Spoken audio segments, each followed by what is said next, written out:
Կոտայքի Արամուզ գյուղի դաշտում ամուսիններին սպանած հարևանը Զովաշեն գյուղի դաշտամիջում կրակել ու սպանել է 46-ամյա մի տղամարդու և 44-ամյա մի կնոջ։ Այս երկու սպանություններն էլ տեղի են ունեցել հոկտեմբերի 12-ին։ Դեպքից ժամեր անց ոստիկանները հայտնաբերել և ձերբակալել են կասկածյալին, հայտնել է ֆոտոլրագրող Գագիկ Շամշյանը։ Վերաքննիչ քրեական դատարանի դատավոր Լուսինե Աբգարյանը բեկանել է մեկ այլ դատավոր Մասիս Մելքոնյանի որոշումը և հաստատել, որ Միքայել arczepiskopos Աջապահյանի իրավունքները խախտվել են։ Սփազանի փաստաբան Արա Զոհրաբյանը հայտնել է, որ քրեակատարողական հիմնարկներում արատավոր պրակտիկա կա։ Քրեակատարողականի աշխատակիցները զննում են փաստաբանների կողմից իրենց պաշտպանյալներին տրամադրված նյութերը եւ եթե դրանք չեն առնչվում քրեական գործին, վերցնում են։ Փաստաբանի խոսքով այս փաստի առնչությամբ բողոք էր ներկայացվել Առաջի ատյանի դատարան, որը մակագրվել էր Սրբազանին կալանավորած դատավոր Մասիս Մելքոնյանին։ Վերջինս խախտում չէր արձանագրել եւ մերժել էր բողոքը։ Վերաքննիչ դատարանը հակառակ այդ որոշման բավարարել է բողոքը,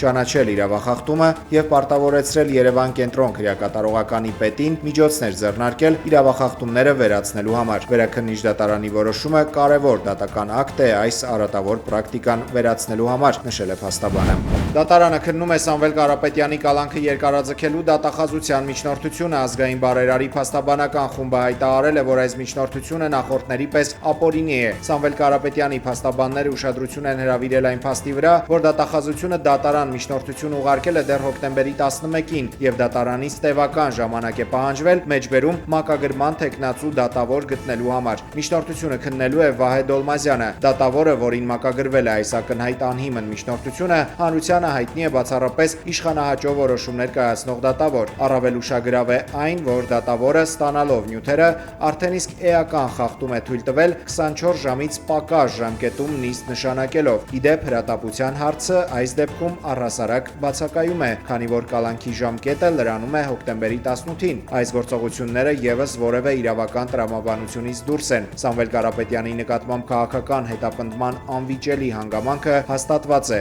Իրավունքների նման ծավալի կոպիտ խախտումներն ակնառու են եւ աննախադեպ, պնդում է Սամվել Կարապետյանի փաստաբանական խումբը։ Մեր ձևով շարժման անդամները հայտարարել են, եթե Կարապետյանն այսօր ազատ չարձակվի, մեծ հանրահավաք են հրավիրելու ազգային բարերարի ազատության պահանջով։ Ամեն օր Փաշինյանին գրոհելու ենք, մինչև Սամվել Կարապետյանին ազատ չարձակեն։ Ազգային բարերար Սամվել Կարապետյանի միջազգային փաստաբան Ռոբերտ Ամստերդամն է հայտարարել Երևանում։ Կարապետյանի դեմ բացված գործը ստեղծվել է Դիսնեյլենդում, ասել է Ամստերդամը։ Նրա խոսքով Հայաստանի իշխանությունը նույնպես վստահ է, որ այդ գործում որևէ արժանահավատություն չկա։ These charges were made in Disneyland. Disneyland-ում կառուցած մեղադրանք կա։ I have no idea. No one has any idea. Ոչ ես, ոչ որևէ մեկը չի կարող պատկերացում ունենալ թե ոնց։ I mean, literally Disneyland charges. Այս բունի մասով Disneyland-ի մեղադրանք։ They understand well Եվ նրանք դա շատ լավ գիտակցում են, that they have no credibility որ որևէ արժանահավատություն չկա դրանում։ on the charges relating to overthrowing the government. Այն մեղադրականը, որը վերաբերում է իշխանությունը տապալելուն։ Միջազգային փաստաբանը անդրադարձել է նաև բարերարի նկատմամբ առաջադրված նոր մեղադրանքին եւ նշել, որ իր կարիերայի ընթացքում շատ գործեր է տեսել, սակայն մեջբերում անգամ Տանզանիան կամաչեր նման դատական գործ սկսել։ Ամստերդամի խոսքով կառավարությունը փորձում է փչացնել Կարապետյանի վարկանիշը, քանի որ վախենում է նրա հետ մրցակցությունից 2026 թվականի խորհրդարանական ընտրություններում։ Nobody here, none of you,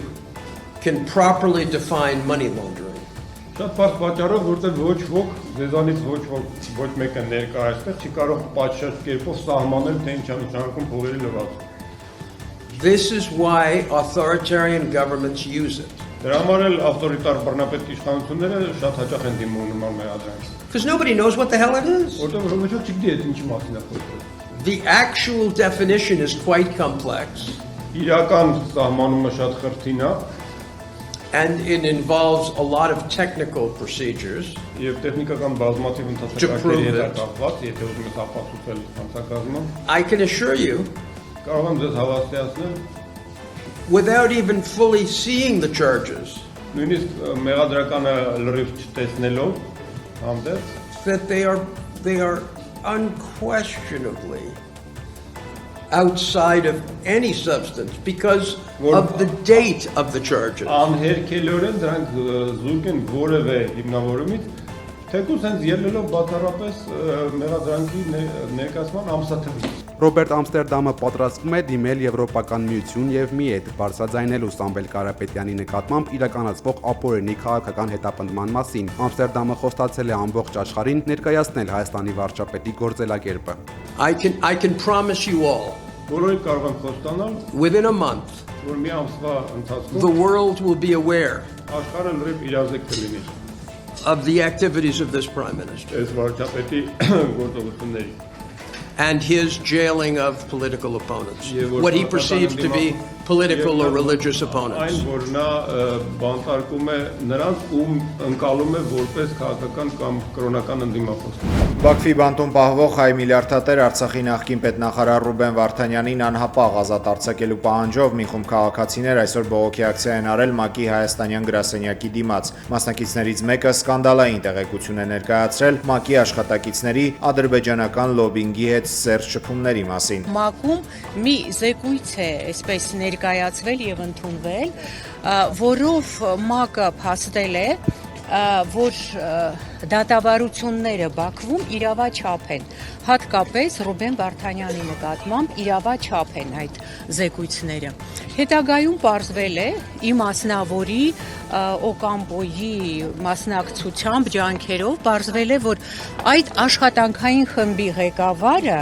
կապ ունի ադրբեջանական կառույցների հետ եւ աշխատանքային խմբի ղեկավարը, որի անունն է Յաննա Յուտկիվսկա, նրա ամուսինը Ուկրաինայում գտնվող Սոկար ընկերության հետ կապ ունի եւ արմատներով ինքը ադրբեջանցի է, ճիշտ է, երկար ժամանակ ապրում է Ուկրաինայում, բայց արմատներով ադրբեջանցի է եւ այսինքն գործել է ի պաշտպանություն Ադրբեջանի։ Իդեպ այս օրերին Երևանում է Ռուբեն Վարդանյանի ընկերն ու Բարաֆեյանը, որի հետ միասին իրականացնում էին Ավրորա մարդասիրական մրցանակաբաշխությունը։ Աֆեյանը ասել է, որ արդեն 2 տարի է մեծ ծավալի գործ են անում Վարդանյանին եւ մյուս հայ գերիներին ազատելու համար եւ կարծում է, որ Հայաստանի ու Ադրբեջանի միջև հաստատված խաղաղությունը կնպաստի դրան։ Արդեն 2 տարի է մենք բավական գործ ենք տանում անվերջ եւ գրծածուց շապանում ենք, որ թե այլ երկիրների ղեկավարները եւ թե այստեղի կառավարությունը ուշադրություն տա եւ դա փորձում են, հուսով եմ, որ հաջողենք։ Դուք հույս եք հայտնում, որ ներկայիս իշխանությունները որևէ գործիքակազմ են կիրառում գերիների վերադարձի համար։ Դուք կամ Նիկոլ Փաշինյանի հետ այսօր Չէ, ես պաս չեմ կարող առաջարկել, իրենք պետք է առաջարկեն, բարձրապես գիտեմ, որ նյութը կարևոր նյութ է եւ զանազան տարբեր երկիրներն էլ այս հարցը բերվում է խոսակցությունների մեջ եւ հուսով եմ, որ վերջի վերջո այս խաղաղության ասենք եղանակի ընթացքին բոլորովին եւ խաղաղություն եւ արդարություն կդիրե։ Շնորհակալ եմ։ Բարև ձեզ հարգելի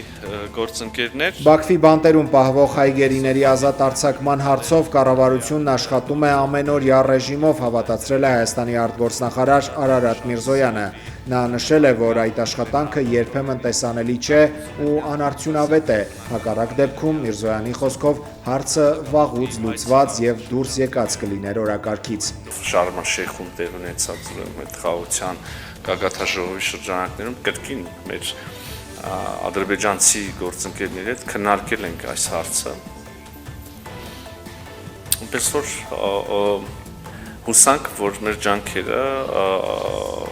դրական արդյունքով կպսակվեն առաջիկայում։ Thank you so much. ԵԱՀԿ-ն ողջունում է Հայաստանի եւ Ադրբեջանի համատեղ դիմումը Մինսկի խումբը փակելու վերաբերյալ Երևանում հայտարարել է կազմակերպության գործող նախագահ Ֆինլանդիայի արտգործնախարար Էլինա Վալտոնենը։ Հայ գործընկերոջ հետ համատեղ ասուլիսի ժամանակ նա ասել է, որ ԵԱՀԿ Մինսկի խմբի գործող կառույցները կփակվեն մինչև դեկտեմբերի 1-ը։ ԵԱՀԿ գործող նախագահը նշել է, որ պատրաստ են սատարել խաղաղության հաստատմանը եւ ընդլայնել համագործակցությունը Հայաստանի հետ։ Հայկական մեդիան ակտիվ քննարկում է Նիկոլ Փաշինյանի եւ Դոնալդ Թրամփի կարճ զրույցը Եգիպտոսում ԱՄՆ նախագահի ելույթից անմիջապես հետո։ Հայաստանի վարչապետը դիմում է ամերիկացի գործընկերոջը հետևյալ խոսքերով. «Պարոն նախագահ, ես Հայաստանի վարչապետն եմ, հիշեցիք, օգոստոսի 8-ին Սպիտակ տանը տեղի ունեցած Փաշինյան-Թրամփ-Ալիև հանդիպումից, համատեղ հայտարարությունների ստորագրումից եւ Փաշինյանի հասցեին Թրամփի գովեստի խոսքերից հետո թվում էր, թե պետք է Թրամփը հրաշալի հիշի Փաշինյանին դեմքով։ Իդեպ Հայաստանի Հայաստանի վարչապետի համախոհներից մեկը օգոստոսի 8-ի հայտնի իրադարձությունից հետո հայկական ժամանակի եզրույցում պնդել էր մեջբերում Փաշինյանը Թրամփի WhatsApp-ի համարը ունի, Հայաստանի ոչ մի ղեկավար նման հարաբերություն չի ունեցել, բայց այն, ինչ տեղի ունեցավ 3 Եգիպտոսում, կարծես թե հաստատում է Նիկոլ Փաշինյանի ինդիմախոսների այն պնդումները, որ Թրամփը այնքան էլ լավ չի պատկերացնում, թե որտեղ է քարտեզի վրա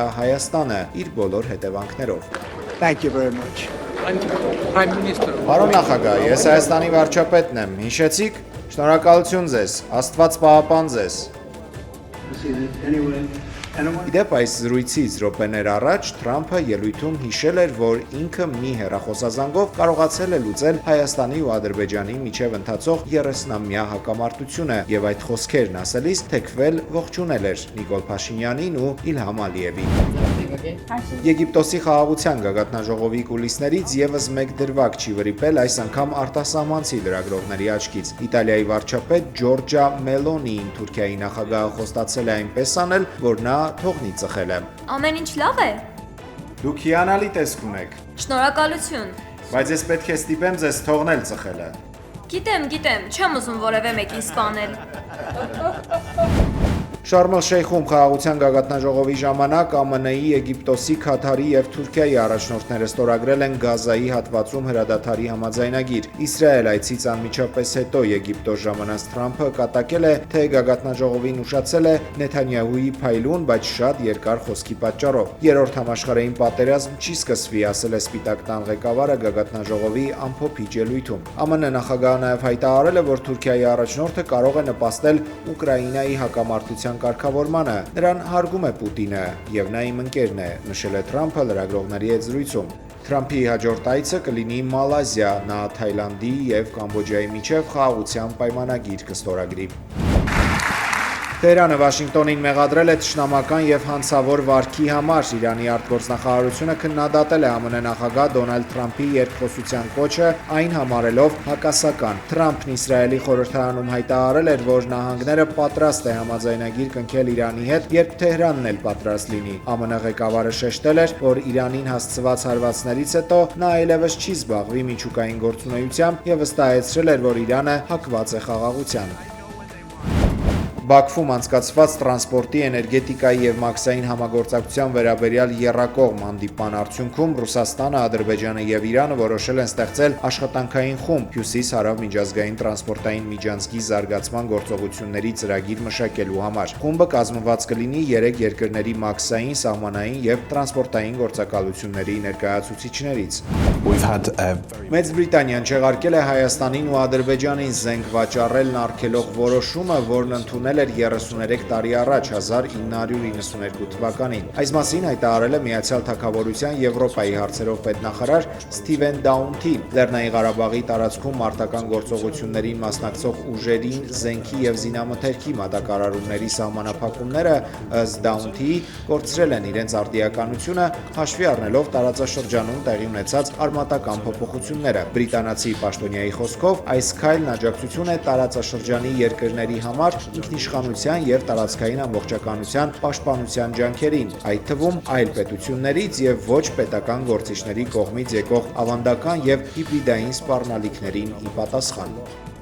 Կամչատկայում Կլյուչևսկայա գործող հրաբուխը մոխիր է արտանետել եւ թանձր ծուղ, որի բարձրությունը հասնում է մինչեւ 7 կիլոմետրի։ Արտակարգ իրավիճակով պայմանավորված Կամչատկայում հայտարարվել է ավիափոխադրումների համար վտանգավորության նարնջագույն մակարդակ։